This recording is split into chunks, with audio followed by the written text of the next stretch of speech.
ucuzlaşma başqa rəqəmsal valyutalarda da hiss olunur. Ethereum, həmçinin digər altcoinlərdə də qiymət azalması müşahidə olunur. Bəs bu azalma tendensiyası nə vaxta qədər davam edəcək? ASV İqtisadiyyat komandası olaraq bu və digər sualların cavabını rəqəmsal valyuta üzrə eksperti Elnur Quliyevdən alacaq. Elnur müəllim, bazardakı azalmaya səbəb nədir? Deməli, hazırda kriptovalyuta bazarında qiymətlərin enməsinə təsir edən əsas faktorlar iki hissəyə bölünür. Bunlardan biri qlobal dünyada baş verən siyasi iqtisadi proseslərdir. Həmçinin Amerika Federal Rezerv Sisteminin faiz dərəcəsi ilə bağlı gözləntilər.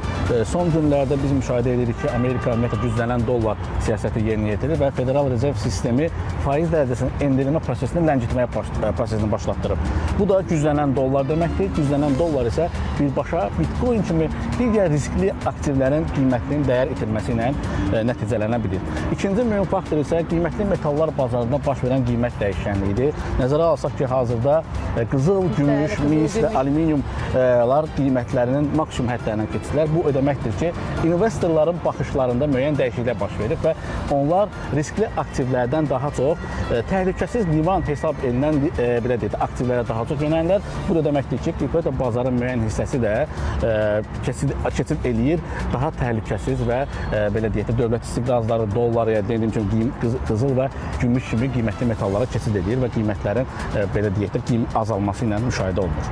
Bəs bu azalma təxminən nə vaxta qədər davam edə bilər? Hesab edirəm ki, hələ də biz fevral ayında da bu tendensiyanı müşahidə eləyəcəyik, amma mart ayından başlayaraq biz görəcəyik ki, ümumiyyətlə Amerika Federal Rezerv Sisteminin dollarla bağlı siyasəti necə olacaq? Çünki biz hazırda müşahidə etdiyimiz qədər dolların güclənmə prosesi gedir. Bununla da riskli aktivlərin dəyərinin nisbətən daha gec sürətinin azalması nəticələnir. Amma nəzərə alsaq ki, hazırda Bitcoinin dəyər itilməsi bu panika deyil, sadəcə kriptovalyuta bazarının makroiqtisadi reallığa bir reaksiyasıdır. Həmçinin bu hazırda kriptovalyuta bazarı, kriptovalyuta aktivləri dünyada artıq qəbul olunmuş aktivlər kimidir. Təbii ki də dünyada digər aktivlərin qiyməti dəyər itirərsə, bu da kriptovalyuta bazarında öz təsirini göstərməyə bilməzdir. Bəs yaxın gələcək üçün proqnoz gözləntilər necədir?